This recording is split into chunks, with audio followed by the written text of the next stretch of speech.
Cher Maître Jésus, notre divin ami, nous voulons, Seigneur, vous remercier de l'opportunité que nous avons de cette rencontre.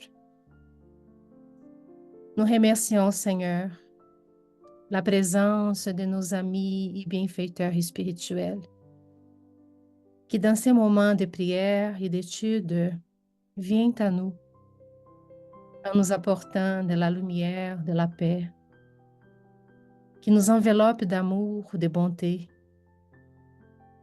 Nous vous demandons, Seigneur, de nous aider à bien comprendre les leçons que nous allons étudier. Nous voulons remercier, Maître, de la bénédiction que nous avons de lire et d'étudier ces textes d'Emmanuel et de ces esprits qui, avec amour, qu'avec bonté, nous ont laissé. Nous remercions, Seigneur, de toutes les bénédictions que nous avons dans nos vies, de la santé, la famille, l'opportunité d'étudier, d'apprendre, de connaître les vérités. Et nous vous demandons, Maître, de nous aider à les appliquer dans nos vies, à chaque jour, pour que nous puissions nous développer, grandir et avancer dans les chemins. Nous cherchons, Seigneur, à comprendre les raisons d'être ici. Et nous vous demandons de nous aider à bien profiter de cette opportunité, de chaque jour dans ce monde, pour que nous puissions grandir en esprit, en bonté, en humilité. Restez avec nous, Seigneur, pendant cette étude et toujours. Qu'ainsi soit-il.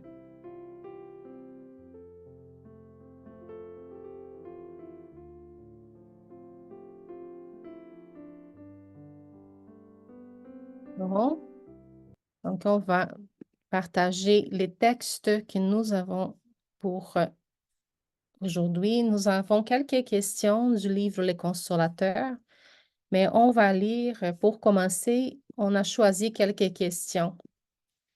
Donc, on a ici, est-ce que Christophe pourrait commencer la lecture pour nous, s'il te plaît? On a indiqué ici les questions que nous allons lire, OK? Très Donc, bien, il y ok. a quelques questions sur la médiumnité. D'accord, très bien. Donc, le thème d'aujourd'hui, c'est quelques questions sur la médiumnité. Question 382. Quelle est la vraie définition de la médiumnité? Réponse. La médiumnité est cette lumière déversée sur tous les êtres et promise par le divin Maître au temps du Consolateur, actuellement en cours sur Terre. Si la mission médiumnique est faite de difficultés et de luttes affligeantes, il s'agit néanmoins de l'une des plus belles occasions de progrès et de rédemption qui soit accordée par Dieu à ses malheureux enfants. La médiumnité est cette lumière qui brille dans la chair. C'est l'attribut de l'esprit, patrimoine de l'âme immortelle, élément rénovateur de la condition morale de la créature terrienne. Elle enrichit toutes ses valeurs au chapitre de la vertu et de l'intelligence, chaque fois qu'elle est illuminée par les principes évangéliques dans sa trajectoire sur la face du globe. Question 383. Est-il juste de considérer que tous les hommes sont médiums? Réponse. Tous les hommes ont leur degré de médiumnité dans les conditions évolutives les plus variées. Et cet attribut de l'esprit n'est que l'aube de nouvelles perceptions pour l'homme du futur. Le jour viendra où, grâce à l'avancement de leur mentalité, les créatures humaines verront s'ouvrir la fenêtre étroite de leurs 5 sens.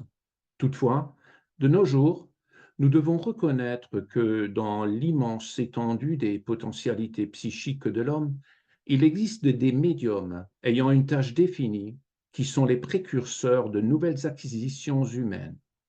Il est vrai que ces tâches demandent des sacrifices et constituent très souvent de rudes épreuves. Néanmoins, si l'ouvrier se tourne vers les principes évangéliques pour accomplir ses devoirs, le travailleur méritera d'autant plus la miséricorde promise par le Maître à tous les disciples de bonne volonté. Question 384. Doit-on provoquer le développement de la médiumnité? Réponse. Personne ne devra forcer le développement de telle ou telle faculté, car dans ce domaine, toute spontanéité est nécessaire. Cependant, dès lors que l'on observe la floraison médiumnique spontanée dans ses expressions les plus simples, on doit accepter ce fait, faire preuve de bonne volonté et être prêt à travailler montrant les meilleures dispositions, même si cette capacité psychique est la plus humble de toutes.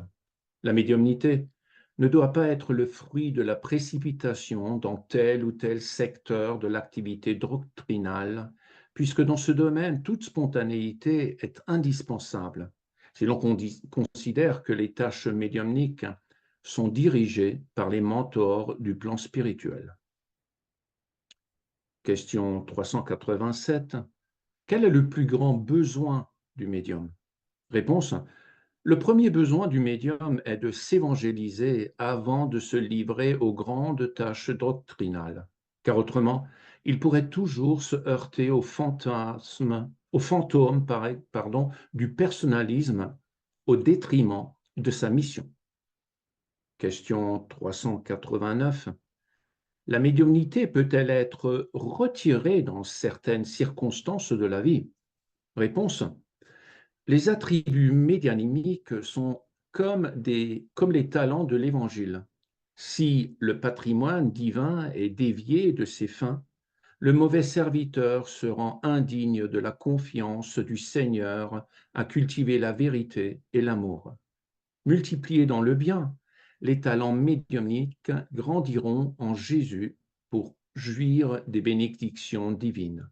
Néanmoins, s'ils souffrent des insultes de l'égoïsme, de l'orgueil, de la vanité ou de l'exploitation inférieure, ils peuvent laisser l'intermédiaire de l'invisible parmi les lourdes ombres de la stagnation face aux expiations les plus pénibles et venir s'additionner à ces dettes irréfléchies.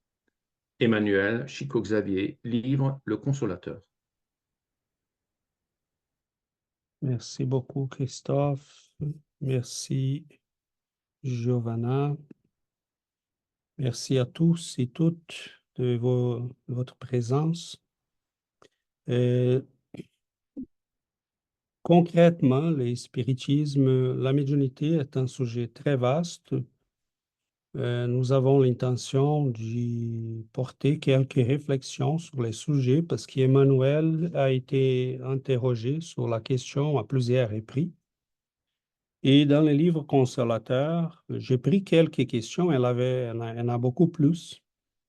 Et sont toujours des réflexions très pertinentes parce que, compte tenu de la sagesse de cet esprit et de sa bienveillance pour nous guider sur les bons chemins, nous avons vraiment beaucoup à réfléchir.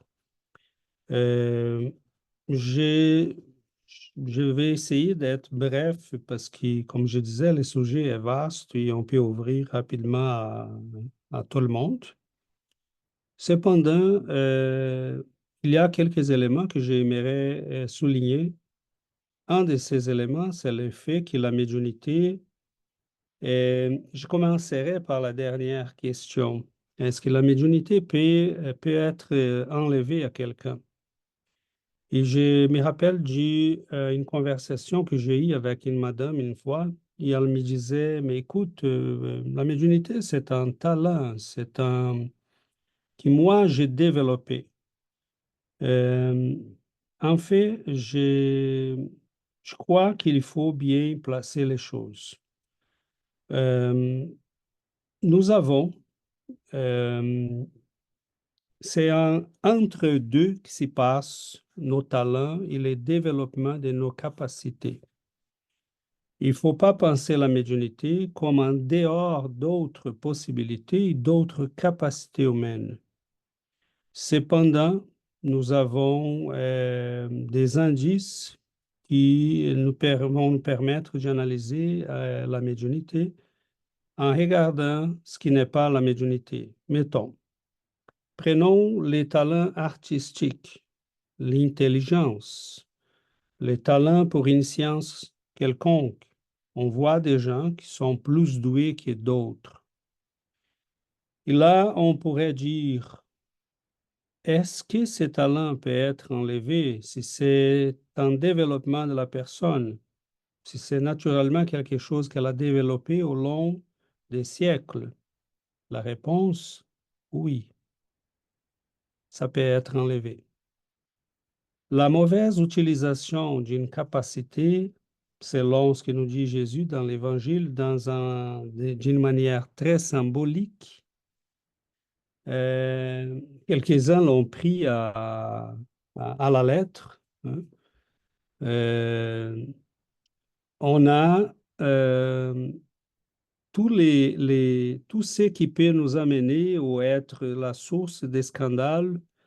Jésus disait, c'est préférable d'y rentrer, d'y perdre les yeux qu'il soit la cause de ta perdition. C'est préférable perdre un bras qui soit la cause de ta perdition. Jésus, évidemment, parlait du karma, mais les gens n'avaient pas peut-être les moyens de le comprendre à ce moment-là. Et la médiumnité, ce n'est pas différent d'autres facultés humaines. Une personne très douée pour la musique, mais qui s'était complètement mis à la mauvaise utilisation de ses talents, elle a pu renaître dans une prochaine réincarnation avec ses talents bloqués, ou dans l'impossibilité de l'y appliquer, de l'y vivre, de l'utiliser. On sait qu'il y a certaines arranges ou dispositions qu'on peut faire sur le périsprit de la personne au moment qu'on va planifier sa réincarnation qui peuvent bloquer sa capacité d'utiliser cette possibilité qu'elle a déjà développée. Mettons une personne qui a été un intellectuel pendant 2 ou 3 incarnations peut renaître avec des difficultés pour l'apprentissage, parce que cela est pour son bien. Pendant 3 ou 4 incarnations, il a très mal utilisé cette possibilité. Donc, quand Emmanuel, dans la question précédente, nous dit que les plus grands besoins d'un médium, c'est les mêmes besoins qu'on a pour tous les êtres humains, c'est celle de l'évangélisation personnelle. Ce n'est pas parce qu'on veut être religieux ici, c'est parce que sans savoir quoi faire de nos facultés, que soit l'intelligence, les talents artistiques, la capacité de lidérance, les pouvoirs magnétiques. Hein, il y en a des gens qui ont un pouvoir magnétique. Ils peuvent ramener les gens, ils sont des leaders. Ça, c'est un talent, c'est un pouvoir. Si on l'utilise pour des mauvais propos, des mauvais propos, des mauvaises intentions, cela nous amène à la responsabilité de répondre de ça. Pourquoi l'évangélisation est la clé? Parce que tant qu'on commence à combattre le personnalisme, qu'est-ce qui nous amène au désastre assez souvent? C'est notre personnalisme, c'est l'égoïsme, c'est l'orgueil, sont les difficultés d'évolution spirituelle qui nous ont toujours causé des problèmes. Donc, le spiritisme nous dit, mais cherche à grandir dans l'amour, dans la supération de ces blocages spirituels qui vont toujours te causer des problèmes. Qu'il soit l'intelligence, qu'il soit la médiumnité, qu'il soit les talents artistiques ou n'importe quoi, on aura toujours des difficultés et on va toujours s'y mettre dans des situations difficiles si on n'est pas capable de guider notre âme sur un chemin de croissance dans l'amour, dans la compréhension, dans la charité. Donc, tous ces ressources que nous avons en nous, mettons, naître dans une famille aisée. Ce qui cela peut être retiré à n'importe quel moment. Est-ce que les talents médiumniques peut être bloqué à n'importe quel moment? Les esprits peuvent tout simplement bloquer. Ils ont les moyens de faire ça. Chez Coq-Xavier, il y avait des facultés médiumniques qui les dérangeaient. Hein, à un moment donné, il demande à Emmanuel, est-ce que vous pouvez bloquer ça? Parce que Beaucoup de souffrance. il y avait beaucoup de souffrance. Hein. On a déjà raconté ça ici. Il voyait la mort des gens. Il savait quand les gens allaient mourir. Et il rencontrait les gens. Il savait là que la personne qui les quittait allait vivre un accident de voiture dans quelques minutes. Il n'avait pas le droit d'y intervenir, de faire quoi que ce soit, parce que sinon il deviendrait le tout-puissant. Hein. Et à un moment donné, il demande, mais arrête ça, je ne peux pas vivre avec ça. Et Emmanuel a dit oui, c'est pas de problème, on va te bloquer ça. Euh, donc, c'est possible. Et il y a des gens qui vont développer des capacités médiumniques à partir d'un certain âge, et jusque-là, ils n'avaient rien. Des ostensifs, je vais dire, parce que la question du livre qu'on a commencé, la deuxième question, nous dit que nous tous sommes des médiums dans un sens ou dans un autre, dans une puissance ou dans une autre inférieure, peu importe, mais nous avons tous en nous, parce que c'est une faculté humaine, comme l'intelligence, comme l'art, comme n'importe quel talent. Donc, cela dit, je pense que il y a des aspects de la médiumnité, je m'arrête en disant que nous avons une incompréhension majeure au sujet de la médiumnité. C'est très désolant parce que nous ignorons l'existence du plan spirituel. Nous ignorons le fait que nous sommes entourés tous les jours par des milliers d'êtres comme nous qui n'ont plus un corps physique. Nous sommes en contact permanent avec ces êtres, qu'on les sache, on ne les sache pas, qu'on les veuille, qu'on ne les veuille pas, qu'on les croit, qu'on ne les croit pas. Et nous nous influençons les uns les autres tous les jours. Donc, il y a des gens qui sont en train de vivre des phénomènes qu'ils ne comprennent pas. Ils écoutent des voix, ils écoutent des pensées qui ne sont pas la leur. Ils ont des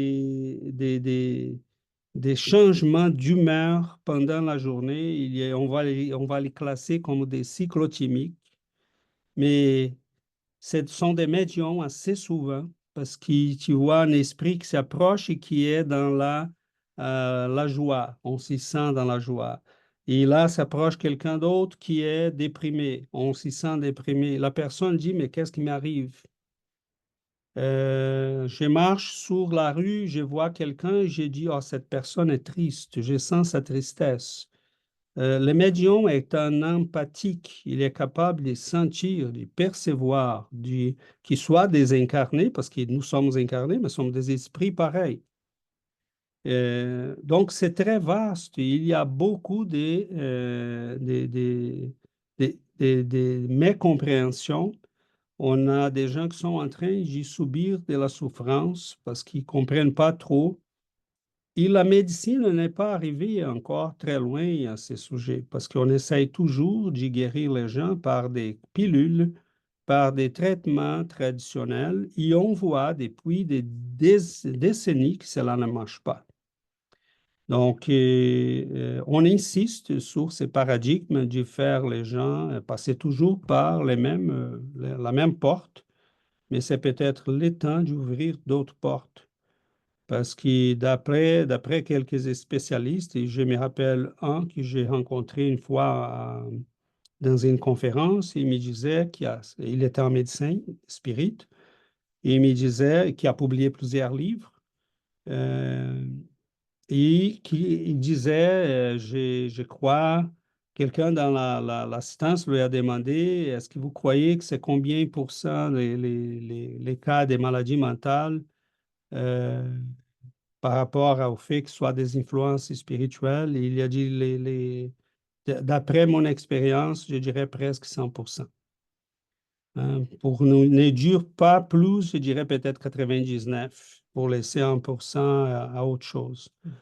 Est-ce qu'il exagère? Je ne sais pas.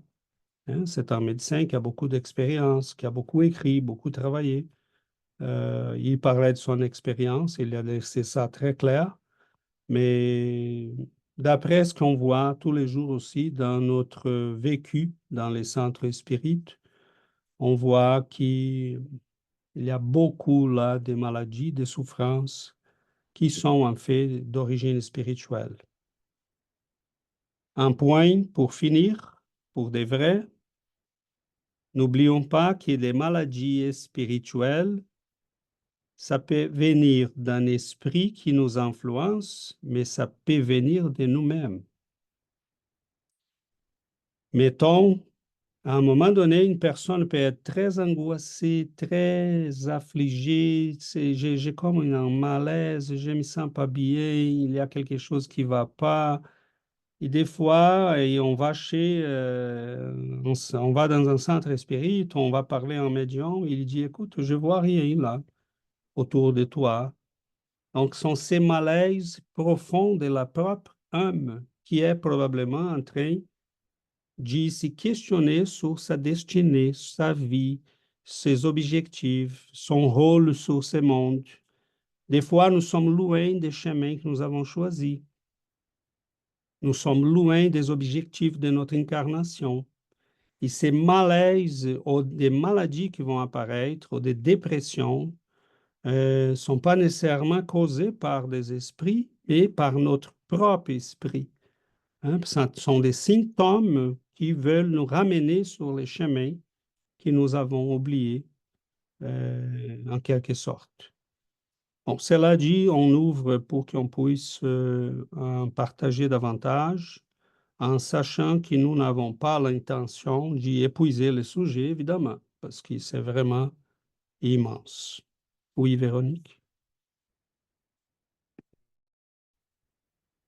Bonjour tout le monde. Je vais vous avouer humblement que je suis à peu près... mon exemple peut être l'image d'à peu près tout ce que César vient de dire.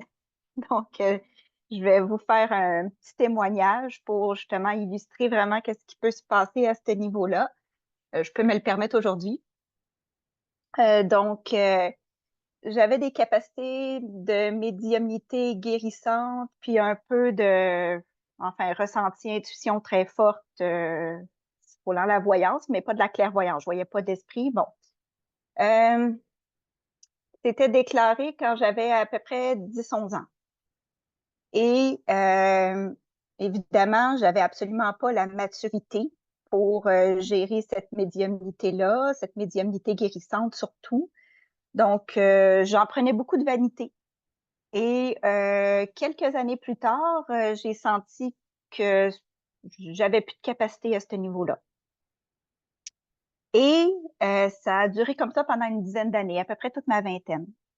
Et autour de l'âge de 30 ans,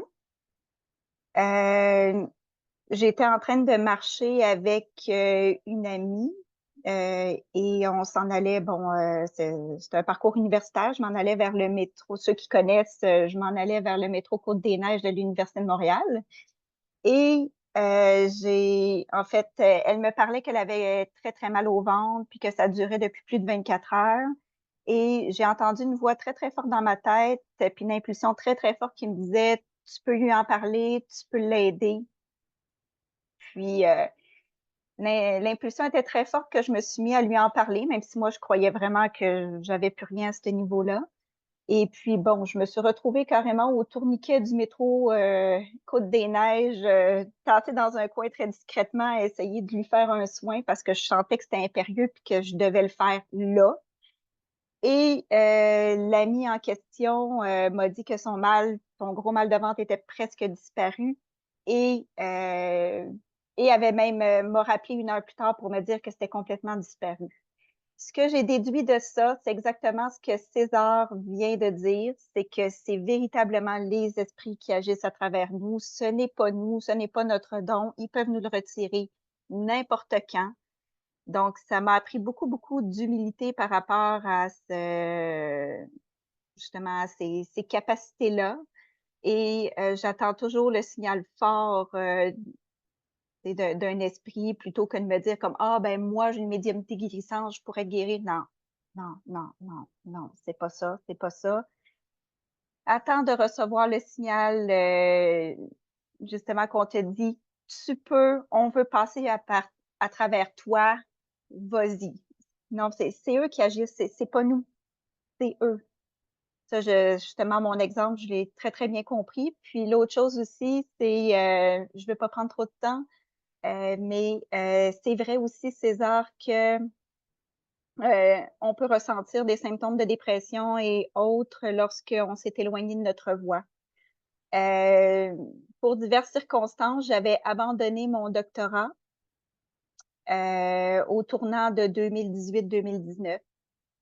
Et puis, rien fonctionnait dans ma vie et vers 2020, fin 2021-2022, je suis arrivée, enfin, je suis tombée dans un gros burn-out. Gros burn-out.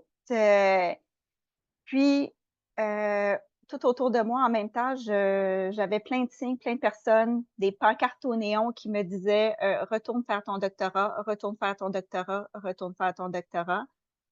J'ai écouté et puis ben, je suis retournée sur ma véritable voie et évidemment le burn-out s'est réglé et puis ma situation ne cesse de s'améliorer. Alors voilà, c'était mes partages.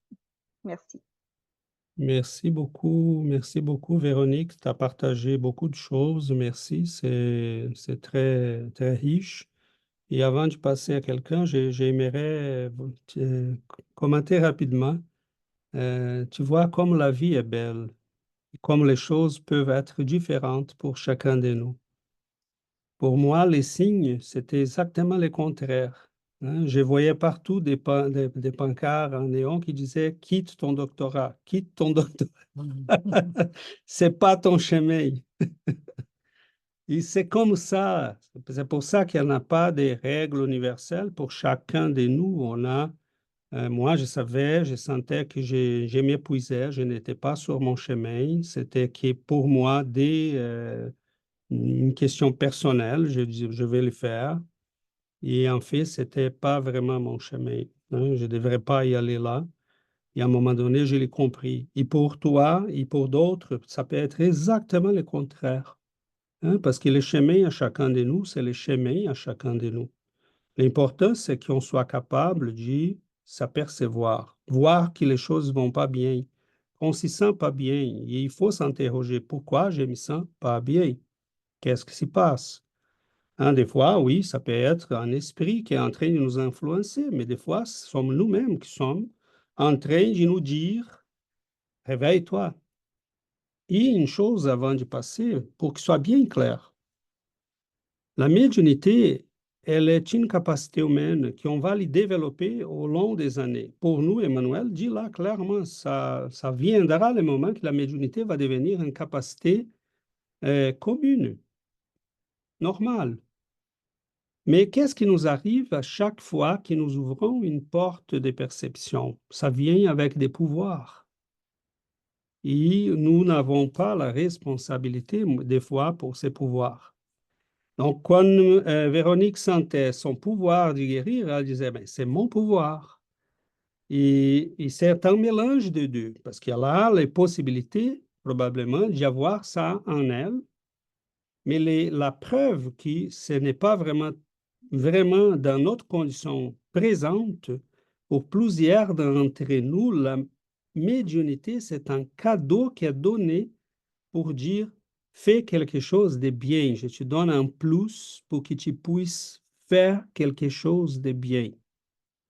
Des fois, nous sommes tellement endettés, c'est pour ça que dans ces cas encore, plus elle peut être enlevée. Parce que c'est une porte qui nous a été ouverte à caractère expérimental. On va te donner cette possibilité. Tu es tellement endetté qu'à la place de te faire naître, complètement bloqué, paralysé sur un lit, on va te donner encore un cadeau de plus. tu vas naître avec la possibilité d'y aider les autres, d'y faire plus. Hein, tu vas régler tes dettes et tu vas encore bâtir un avenir. Mais nous, on se laisse toujours amener, surtout quand on n'a pas l'orientation à caractère évangélique. Hein, on commence à dire, mais c'est mon pouvoir, je peux les vendre, je peux charger les gens pour ça, c'est mon pouvoir.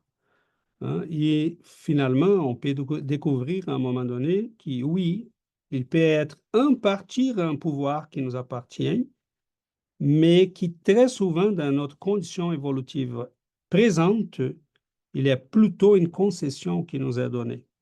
Et même qu'il soit une capacité développée par nous au long de plusieurs siècles, parce que nous étions déjà médiums en Égypte, en Perse, chez les Grecs, il y avait des médiums. Qui peut dire que nous étions pas là? Et je ne sais pas si vous avez remarqué dans les livres d'Emmanuel il y a toujours une sorcière ou un sorcier. Il y en a toujours. Hein, parce que les gens vont consulter ces gens-là. Parce qu'ils veulent telle chose, ils veulent telle personne, ils veulent tel pouvoir. Hein. Et Emmanuel, il raconte l'histoire. Il ne rentre pas dans les détails de l'histoire. Mais c'est quoi? Ce sont des médiums qui étaient déjà là, ok? Mais qui n'étaient pas du tout dans la compréhension évangélique de tout ça. Yuri? Jonathan avait levé la main avant. Jonathan. You can go. I go after. Désolé, Jonathan. Non, non, OK. Merci, Jonathan. Premièrement, merci, c'est ça, parce que je ne crois pas que j'avais déjà lu ces questions-là dans le livre Le Consolateur et j'ai trouvé tellement très résumé, tellement bien expliqué. Merci. Ça m'a permis vraiment de prendre conscience de certaines choses. Une des choses que ça attire mon attention, c'est sûr que l'effet que c'est marqué comme quoi qui est une des plus belles occasions de progrès de rédemption qui soit accordée par Dieu à ces malheureux enfants. Il y a quelqu'un de ma famille qui, à un moment donné, m'a demandé si la médiumnité était une bénédiction ou une malédiction. C'était quoi pour moi exactement? Qu'est-ce que ça faisait pour moi? Et là, je me rappelle d'avoir répondu que c'était une bénédiction quand il est utilisé pour la croissance, le service, la transformation. Mais c'est une malédiction quand on ne sait pas l'utiliser pour faire le bien, profiter de cette capacité pour faire le bien. Et donc, quand il dit que c'est la plus belle occasion pour moi, dans ce sens, la médiumnité, c'est la seule chose qui m'a permis à moi vraiment de contrôler mon état un petit peu mon état d'âme, hein, de contrôler mon être, mais ces changements de pensée, de conception, des façons d'être. On va dire, c'est la médiumnité qui m'a fait ça. Plusieurs connaissent mon histoire, que c'est vraiment quand que nous, on parle de la médiumnité, comment elle s'est réveillée pour moi ou comment elle a vraiment été ostensive. Nous, on le décrit, Sébastien et moi, comme un film d'horreur, que pour nous autres, c'était vraiment ça. Et donc, quand que la doctrine nous parle que c'est le meilleur moyen pour se développer, vraiment, c'est ça. Quand on peut sentir, tantôt tu parlais de la sensibilité, c'est ça, quand on peut sentir nos frères et sœurs, les douleurs, l'état où ils sont, c'est sûr que ça nous fait prendre conscience puis dire non, nous, on ne veut pas arriver là. Moi, je ne veux pas être dans cet état-là. Je veux me transformer pour ne pas arriver ou ne pas vivre dans ces situations-là. Donc, ça nous amène ces changements-là, c'est de prendre conscience de la douleur, de la souffrance des autres, que nous aussi, on les vit. Et concernant l'évangélisation qui nous parle, Emmanuel, c'est sûr que c'est impossible de concilier la médiumnité avec une vie intime conflictuelle. Hein, est impossible d'avoir ces deux. Tu sais, on doit vraiment travailler sur notre propre rénovation. Hein. On doit faire l'effort d'aller plus loin, tu sais, de s'améliorer. Et en fait, vraiment pour moi, c'est à nous, hein. Comme on dit, la médiumnité est neutre. Finalement, c'est nous qui donnons la qualité du bon ou mauvais. Et bon, j'ai un documentaire sur les luttes, mais je pense que je vais passer aux Jonathan. Merci. Merci. Tu peux revenir, Jonathan. Bonjour à tous. Alors, moi, la médiumité, ça me fait peur. Et je vais un peu rejoindre le message de Yuri. Ça me fait peur dans le sens où mes expériences ont été d'être éveillé et d'interagir avec des personnes décédées ou d'être totalement éveillé dans certains endroits et avoir quelque chose, quelqu'un qui me tire les jambes, les pieds, et je suis totalement éveillé et je dois me défendre, ce qui est vraiment, fait vraiment peur. Et c'est juste à certains endroits. Un endroit, c'est derrière le temple dans le Catskill, dans les montagnes où je vais camper à côté du temple bouddhiste. Il y a un endroit, et je sais qu'il y avait beaucoup de tribus indiennes là-bas. C'est peut-être pour ça, je sais pas, mais je connais vraiment ces endroits et je sais que ces endroits-là, je peux plus dormir campé dans ma tente derrière le temple. Ces expériences m'ont fait peur. Et ça m'a fait penser à quelque chose ces quelques dernières années. Si vous regardez l'île de la République dominicaine et Haïti, c'est la même île. C'est la même île. La République dominicaine, c'est un pays pauvre, mais l'année dernière, il y a une étude qui dit que les gens les plus heureux au monde sont en République dominicaine. Quand vous êtes avec les gens de la République dominicaine, ils sont tout le temps, they always party, ils sont tout le temps en train de faire la fête, etc., même s'ils ont rien. Haïti, qui est la même île, ils sont pauvres et ils sont cursed. Ils sont. Il n'y a rien qui va pour des décennies. Maudit. Et maudit. Et la différence, c'est qu'en Haïti, ben, ils font tous les vaudous, ils font tous les trucs avec des spirites, etc. Et c'est pour ça que quand j'ai commencé par dire la médiumnité me fait peur, parce que mes premières interactions étaient avec des gens qui venaient de décéder ou avec mes pieds qui sont tirés, etc. Et je suis éveillé et je ne sais pas quoi faire, etc. Et je me dis, oh, je suis en train d'interagir avec des esprits plus bas, je pourrais dire. Quand je fais des tantra méditation, c'est avec des esprits enlightened, supérieurs, et je peux merger. Je pense que c'est une belle expérience, c'est plus contrôlé.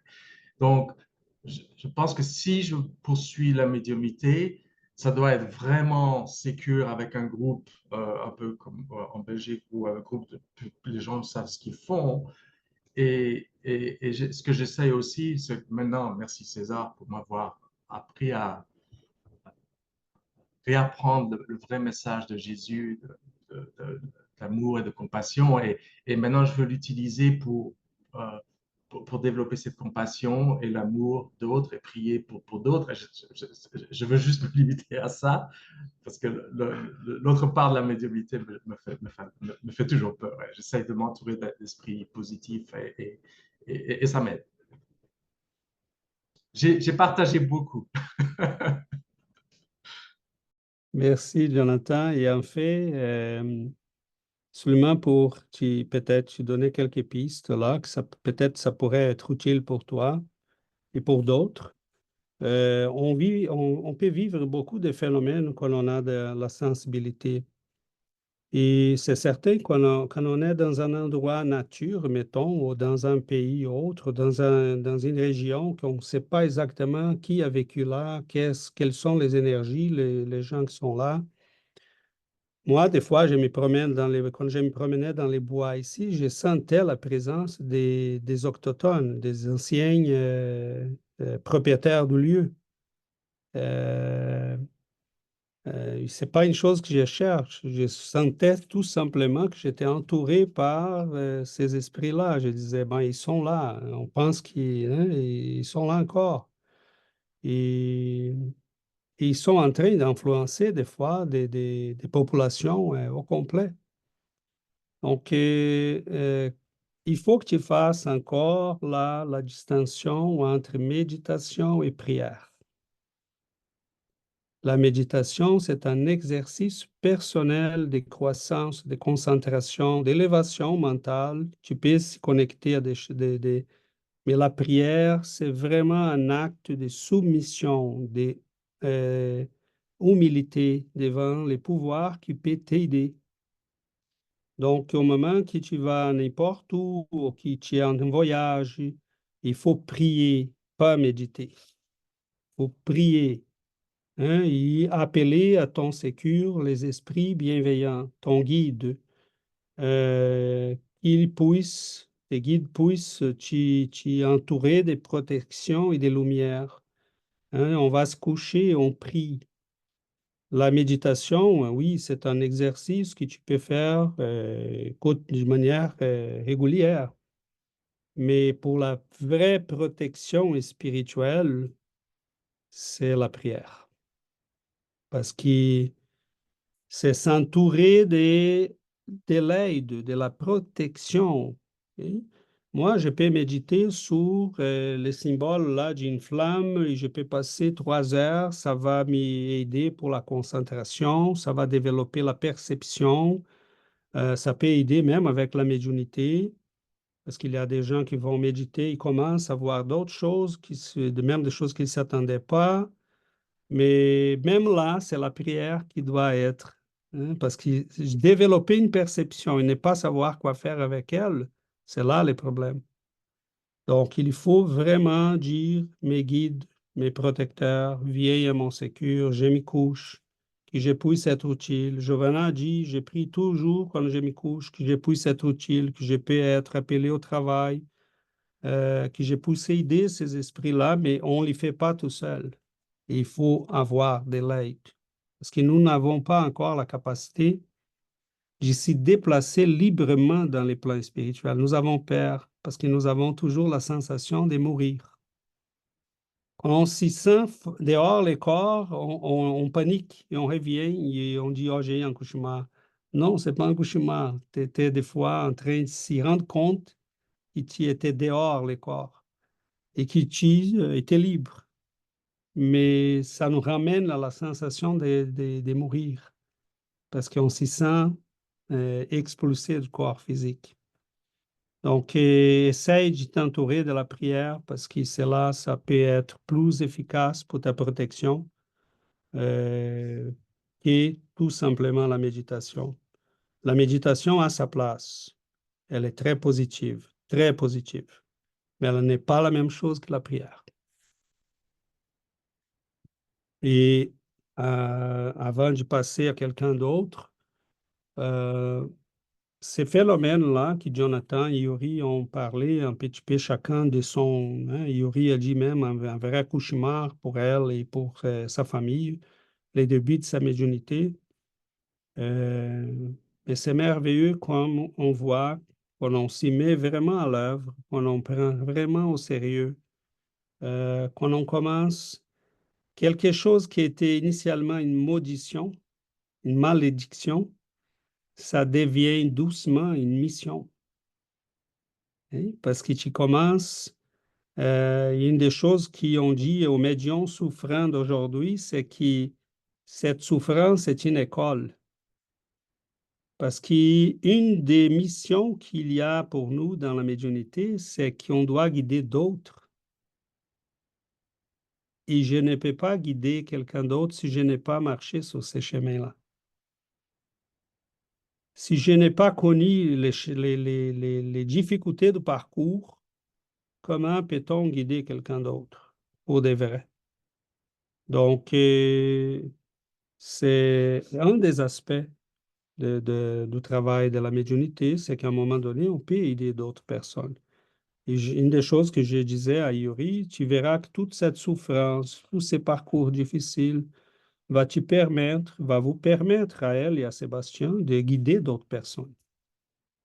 Hein, mais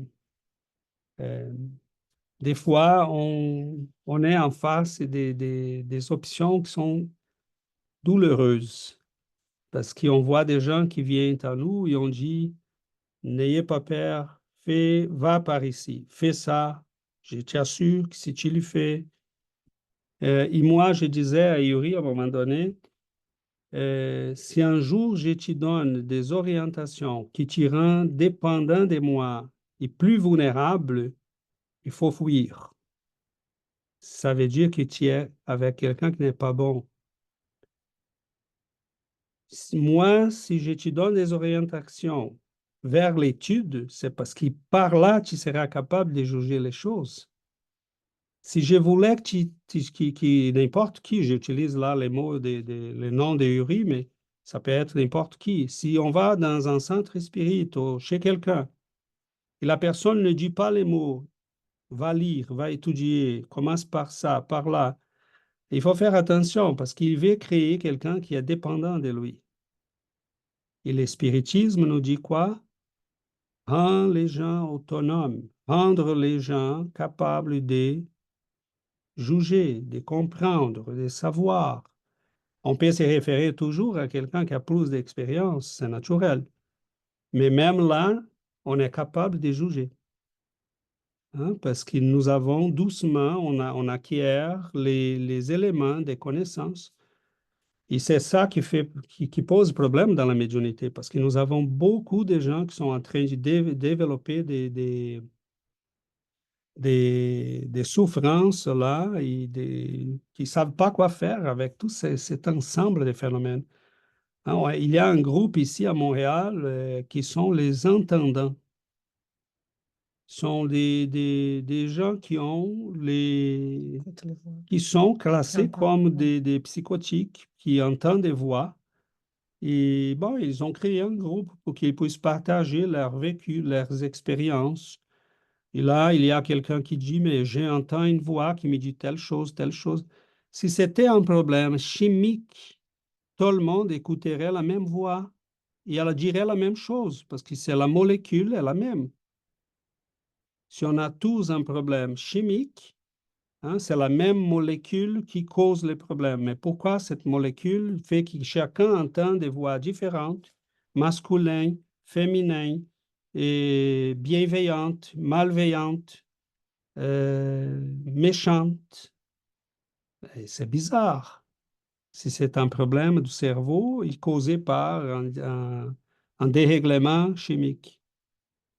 Donc, ils vont s'y partager ces expériences. Et on regarde ça et on dit, Seigneur, la solution est à portée des mains. Parce que jusqu'à Allan Kardec, on n'avait pas des outils. Allan Kardec a fait par l'humanité dans les sens spirituels, ce que Pasteur a fait dans les sens en nous découvrant la vie microbienne. Allan Kardec nous a ouvert la porte pour la vie spirituelle. Mais il nous a donné la science qui est assez solide pour nous guider sur cette ouverture. Mais je peux bien savoir qu'il existe vie microbienne, mais je ne sais pas la différence entre bactéries et virus. Je ne sais pas qu'est-ce qu'on guérit avec antibiotiques, qu'est-ce qu'on ne guérit pas avec antibiotiques. Donc, ça ne suffit pas de savoir qu'il existe un monde différent de nôtre, mais il faut s'approprier la science qui nous amène à maîtriser ces mondes, ou à entamer des relations productives. Donc, c'est là que le spiritisme est très, très enrichissant, parce que jusqu'au livre des médiums, on n'avait pas vraiment les connaissances pour savoir tout ça.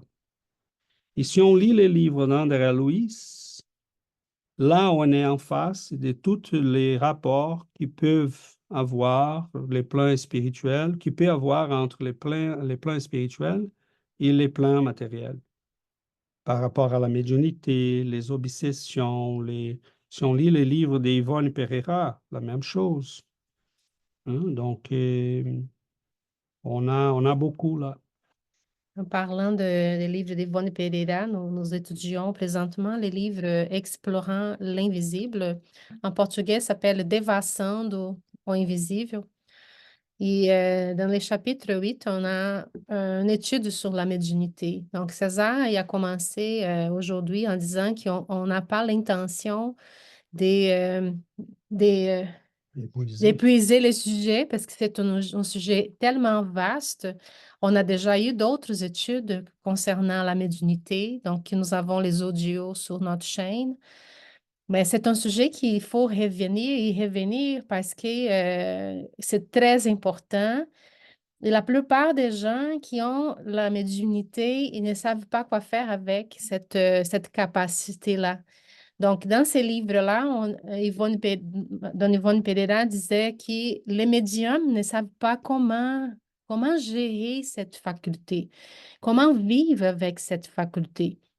Et Emmanuel, dans les livres Roteiro, il va dire que nous sommes dans une planète où les gens, l'humanité, nous sommes malades, nous sommes endettés, moralement et spirituellement. Donc, plus que 2 tiers des personnes, plus que 2 tiers des médiums sont dans cette condition-là, dans les conditions d'être des esprits endettés, des esprits qui sont en souffrance spirituelle. Ils ne savent pas comment agir, comment gérer la médiumnité. C'est énorme. Plus que 2 tiers des médiums. Donc, sont dans cette situation et la médiumnité, elle, comme César disait, elle nous est donnée pour qu'on puisse s'y développer, pour qu'on puisse grandir, pour qu'on puisse s'y transformer. Donc, quand la médiumnité fait peur, quand la médiumnité nous rend malade, c'est une façon d'aller chercher de l'aide, mais d'aller chercher de l'aide au bon endroit. Pas avec des médicaments, parce que les médicaments ne seront pas capables de guérir d'arrêter les problèmes. Donc, il faut chercher de l'aide, mais aux bons endroits. Et l'étude, les œuvres spirites nous amènent à cette guérison-là, entre guillemets, parce que ce n'est pas une guérison, mais c'est donner une bonne direction à la médiumnité. Parce que la médiumnité, elle va être toujours là, mais si on ne sait pas comment agir avec cette capacité, c'est là, je parle à la médiumnité dont Yuri parlait, qu'elle a vécu, j'ai des intuitions, je peux sentir les choses, mais j'entends pas de voix, par exemple. Mais ça peut j'imagine la souffrance d'une personne qui entend une voix, il ne sait pas comment faire et quoi faire avec. Ça doit être l'enfer. C'est pour ça que la personne va être hospitalisée en psychiatrie parce que ça doit être terrible vivre avec une situation pareille. Mais l'espiritisme ouvre les portes. L'espiritisme nous donne les éléments pour comprendre les choses. Donc, c'est pour ça qu'on insiste, parce que la médiumnité, le médium doit trouver un chemin, doit trouver des réponses à ces problèmes. Et l'espiritisme donne les réponses. L'espiritisme montre, explique quoi faire, d'où vient, de comment gérer la situation, comment se développer ou développer la médiumnité, mais en prenant les bons chemins, parce qu'il y a des médiums qui vont choisir les mauvais chemins. Et ça, c'est très dangereux aussi. Donc, le développement moral, c'est pour ça qu'on insiste souvent et beaucoup sur le développement moral de la personne, parce qu'en se développant moralement, on va guider la médiumnité sur le bon chemin, qui est d'orienter, qui est d'aider les autres, d'augmenter la foi chez les personnes, d'éclairer les gens. Donc, la médiumnité, c'est une bénédiction, oui. C'est une bénédiction, mais si elle est bien orientée, mais pour être bien orientée, il faut étudier, il faut connaître les choses. Mais sinon, va être vraiment une malédiction parce que les gens vont devenir malades. Ils vont avoir besoin d'aide. Et s'ils ne savent pas chercher dans les spiritismes, ils vont chercher chez les médecins. Et si les médecins ne sont pas spirites, ils vont donner des médicaments et la personne va être toujours médicamenté. Je ne sais pas si on peut dire comme ça, mais la cause va être toujours là. La cause du problème va être toujours là et la personne va être toujours dépendante de ces médicaments, mais qui qui va pas ouvrir les portes les vraies portes que les médiums ont besoin. Donc, c'est vraiment sérieux. C'est un sujet qui, la plupart des gens est touché par par la médiumnité et ils ne savent pas quoi faire avec.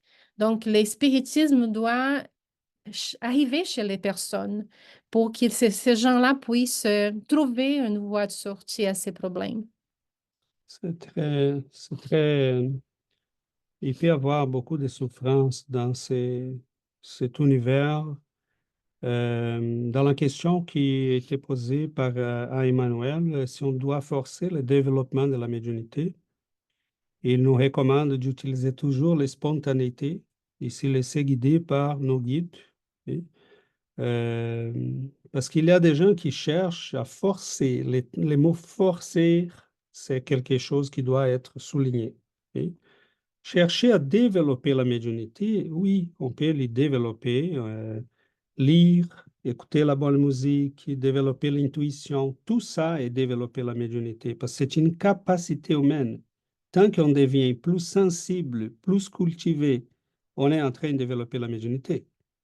Et la médiumnité est syntonie. C'est pour ça qu'il nous recommande très fortement et tout le temps. C'est insistant, là, la recommandation d'André Louise, d'Emmanuel, d'Yvonne Pereira, dans le sens de l'évangélisation, du développement moral du médium. Parce que la médiumnité est syntonie. Et quel est le danger dont Giovanna parlait si le médium choisit un mauvais chemin? C'est parce qu'il va être en syntonie avec les esprits qui sont sur ces mauvais chemins. Il commence à être médium de ses forces. Et c'est là le problème. Donc, être médium, ce n'est pas la seule question. Être médium de qui? Pour qui? Avec quel propos? Hein? Donc, on doit y réfléchir. Véronique? Oui, je trouvais vraiment ça très, très, très intéressant, vos interventions, puis notamment ce que vous disiez, je pense que c'est Giovanna, par rapport au lien entre la santé mentale et la médiumnité. Parce que effectivement, c'est pour ça justement que je commence à parler de plus en plus, même dans des conférences, sur l'intégration qu'il y a au Brésil, la biomédecine, les services, les hôpitaux psychiatriques qui vont être spirites. Et c'est la raison pour laquelle je crois qu'il faudrait qu'il y ait beaucoup plus de recherches sur l'efficacité en médecine ou scientifique, quoi que ce soit, sur l'efficacité dans dans ces institutions-là pour démontrer justement que quand le patient reçoit un traitement spirit, le taux d'efficacité est meilleur. Là. Je trouverais ça vraiment important. Je ne sais pas de quelle manière, par où passer exactement, mais je crois vraiment fermement que ce serait très important qu'il y ait plus d'études là-dessus. Ça pourrait ouvrir beaucoup de... Enfin, ça pourrait orienter favorablement, je pense, ce qu'on recherche. Tout à fait, Véronique. Et c'est très souhaitable qu'on ait plus d'études là-dessus parce qu'il faut ouvrir à la science cette porte, mais c'est normal qu'en étant formé dans un paradigme matérialiste cartésien, les scientifiques, les médecins aient de la difficulté et ils font les mieux qu'ils peuvent pour aider les gens. On n'est pas contre la médecine, on n'est pas contre l'utilisation des médicaments. Malheureusement, on voit que pour les médecins, ça ne reste pas beaucoup d'options. Ils ne savent pas quoi faire vraiment. Donc, c'est une nouvelle frontière. Et les nouvelles frontières nous font peur parce que c'est toujours un défi, c'est toujours sortir du chemin battu. Et on voit de plus en plus qu'on a besoin d'ouvrir ces possibilités. Mettons des études qui montrent la possibilité de guérir les gens, d'agir, d'améliorer la vie des gens. c'est évident, on les voit là empiriquement que c'est concret ça. Et donc, à un moment donné, il faut rendre ça accessible à la science traditionnelle. Oui, Christophe. Merci beaucoup à tous. Je voulais juste dire que, d'après moi, encore une fois, c'est quelque part une question d'état de conscience. Je pense que l'être humain, en règle générale, de nos jours, ne croit toujours encore que ce que leurs cinq sens leur disent. Et à partir de cet instant-là, tout ce qui est au-delà des cinq sens, si ça n'a aucune valeur, si ça n'existe pas, il est très difficile de faire passer le message. Donc je pense que la peur, le changement de paradigme, c'est une chose, mais on a beaucoup de difficultés à faire accepter quelque chose à quelqu'un de très cartésien qui ne compte que sur ses cinq sens, ce qui est tout à fait compréhensible. Je pense qu'un grand problème est à ce niveau-là. En règle générale, nous n'acceptons que cela. Ce que nous voyons existe, ce que nous ne voyons pas n'existe pas. Ce que nous pouvons toucher existe, ce que nous ne pouvons pas toucher n'existe pas. Nous partons de cinq sens, même pas de six. Donc, je pense que c'est ça aussi le problème, de faire passer des messages et de pouvoir aider efficacement d'autres personnes qui, malheureusement, ne comptent que sur les cinq sens. Voilà, voilà, merci beaucoup. Merci beaucoup, Christophe. Et oui, c'est vraiment une difficulté parce que nous sommes dans un cadre de gens très... J'ai dîné avec quelques amis avant les derniers jours là, avant de quitter pour les vacances. Et j'ai parlé en parallèle avec une des personnes et un autre ami parlait avec un autre gars, un jeune gars, prof de maths. Et après, c'est lui qui parlait au prof de maths, m'a raconté sa conversation parce que je ne les suivais pas, même en étant à la même table. Et il m'a dit, César, et c'est un ami catholique qui parlait à ces jeunes-là, il a dit, César, il est très cartésien, très agnostique. Il me disait, je crois à rien de ça. Je crois seulement aux choses que la science peut nous montrer, nous apprendre. J'ai dit, mais écoute, tu as perdu une excellente occasion. Il dit, comme ça. Comment ça? J'ai dit, mais est-ce que si les gens dans la science pensaient comme ça, on aurait développé la science? Si Newton pensait, je ne crois à ce que la science me montre. Je n'ai besoin de chercher plus que ça parce que la science, on croit toujours que la science que nous avons à notre époque, c'est la plus développée. Si on ne doutait pas des lois scientifiques, si on ne les questionnait pas, on n'avance pas. Donc, cette personne, elle est en train de dire des mots qu'elle ne comprend même pas. Parce que c'est exactement Einstein, il a douté, il a commencé à se poser des questions. Mais attends, comment ça? Les temps n'est pas les mêmes pour... Non, non, non, c'est pas les mêmes. Ça dépend de la vitesse. Les temps ne passent pas de la même manière pour tout le monde. Et à un moment donné, il avance, il va ouvrir tout un chemin. Hein. Aujourd'hui, en quantique, on a la question, est-ce que la conscience a une part dans les phénomènes? Est-ce qu'elle décide des choses? Et c'est tout un débat. Donc, mais si les gens disaient non, je crois à ce que la science me dit, bon, si on arrêtait là, chacun, on serait encore avec la pensée des Égyptiens sur la santé ou des Grecs. Donc, ça n'a pas de sens. Je lui dis, est-ce que tu lui as demandé s'il connaît toutes les lois de la nature? Parce qu'il part de présupposer que la science connaît toutes les lois de la nature. Mais qu'est-ce qu'on fait en face d'un phénomène qu'on ne connaît pas? Et que les lois qu'on connaît présentement ne sont pas capables d'y rendre compte.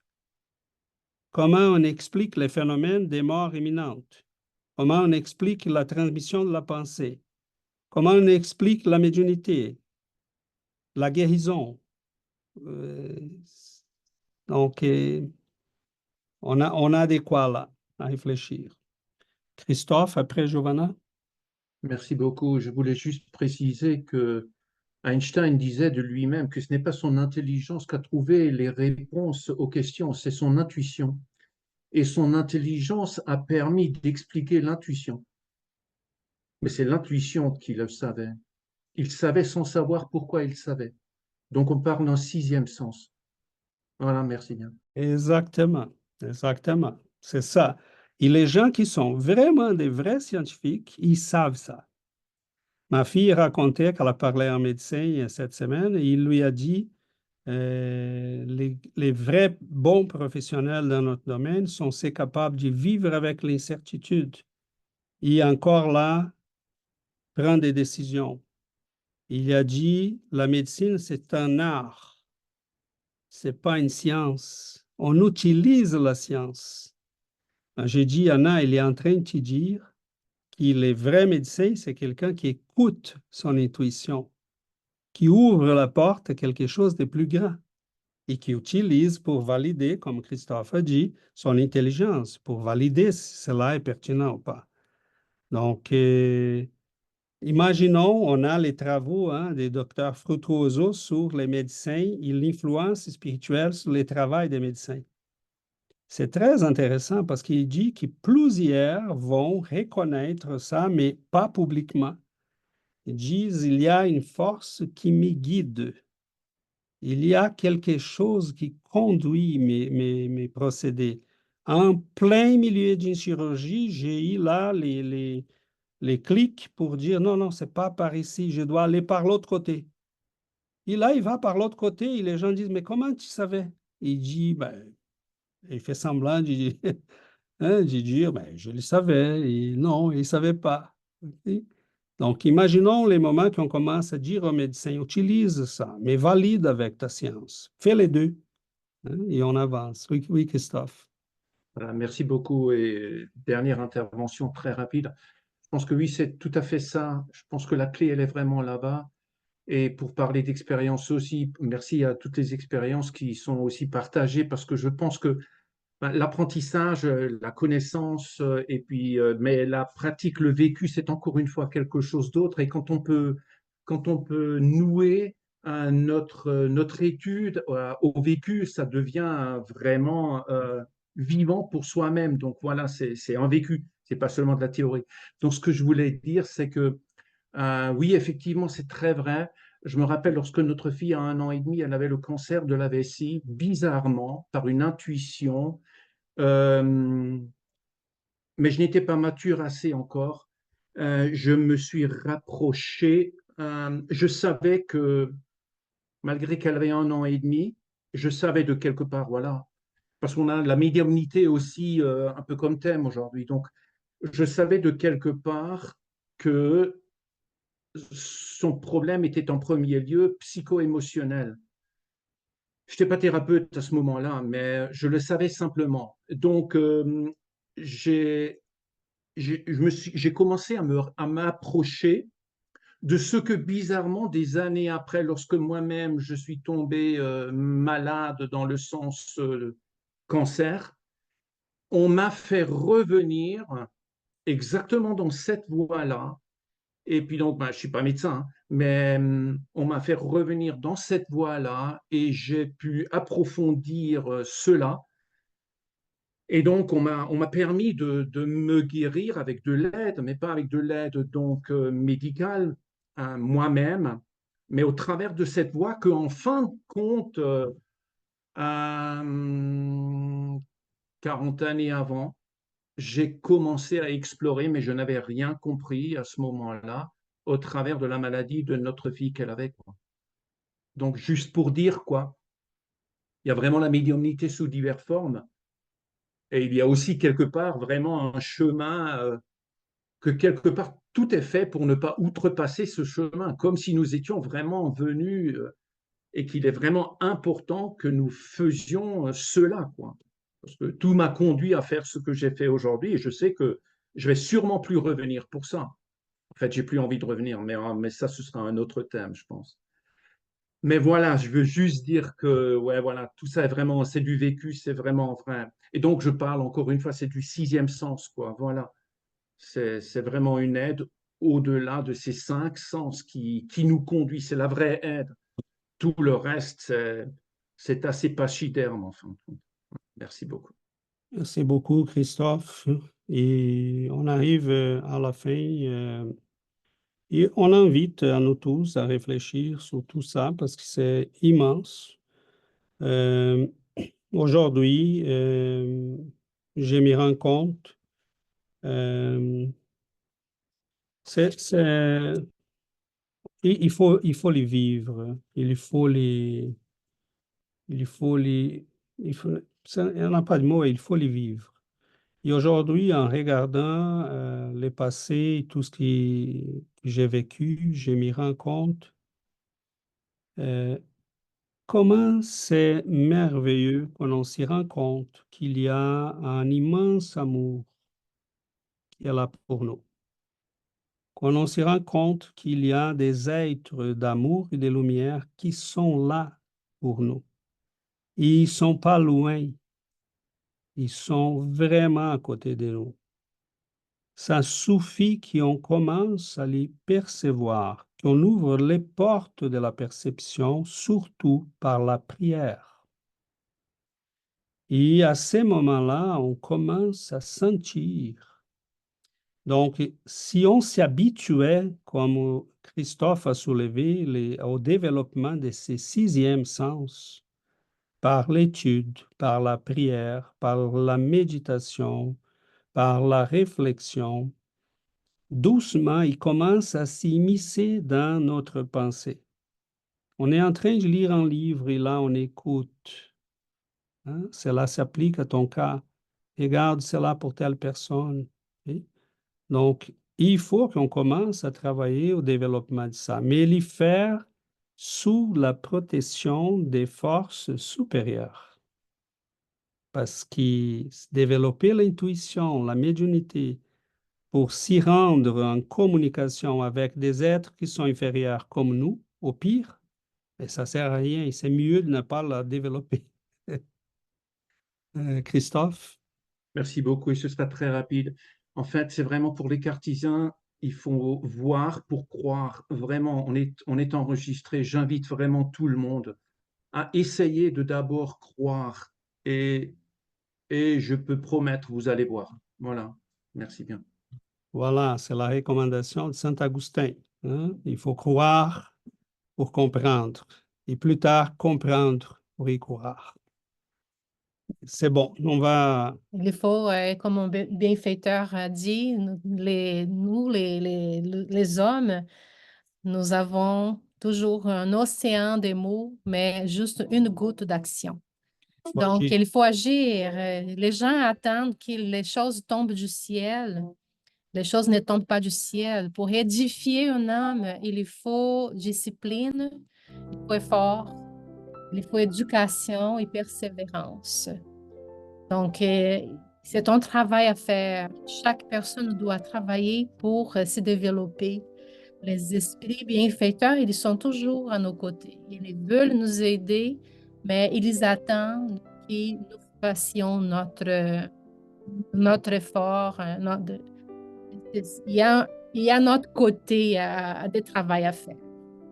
Et c'est rien de gratuit, sinon, nous sommes en croissance et cette croissance se développe selon notre agir. Il faut notre action. Super, mes amis. Donc, on va vous inviter à la finalisation de notre étude d'aujourd'hui grâce à la prière de la fin.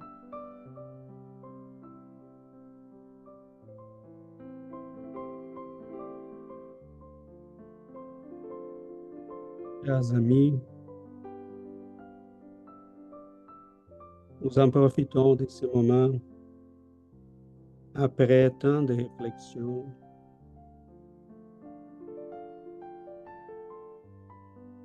Et au moment que nous sentons autour de nous, dans nos cœurs,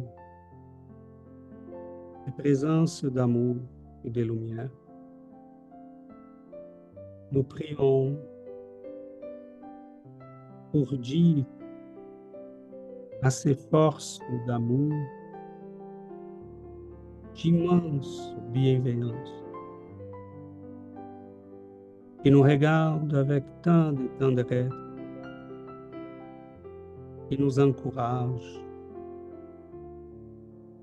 qui nous montre les chemins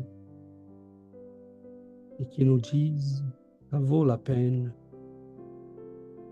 Continuez. Nous vous remercions, chers amis, chers guides, chers maîtres. Nous vous remercions des temps d'amour et nous prions en s'y rappelant que sur cette planète, il y a encore tant de frères et sœurs perdus dans l'orientation, dans la connaissance, qui sont en train de vivre des moments difficiles, des épreuves, des souffrances. Nous prions, Seigneur, pour qu'une goutte de cet amour et de cette lumière puisse arriver à chacun de ses frères et sœurs. Nous prions pour que cette lumière puisse se répandre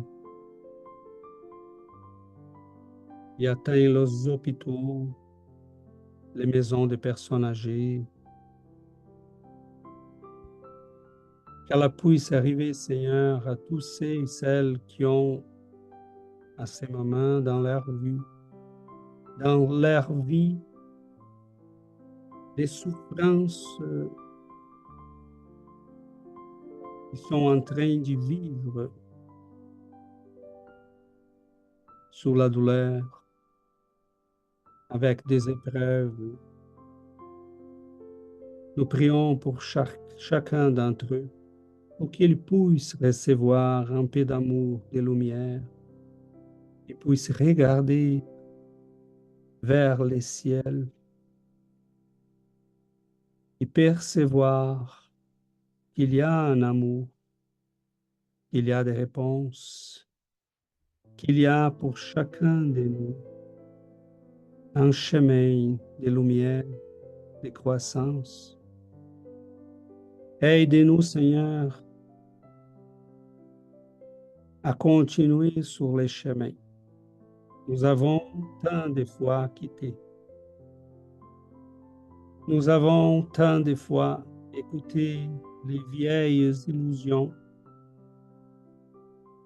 qui nous amenaient toujours à la même souffrance, à l'amertume. Nous voulons finalement grandir, trouver en nous cette lumière, cet amour, que nous puissions un jour, Seigneur, être comme l'arbre plein de fruits. Nous vous remercions de ces moments de prière.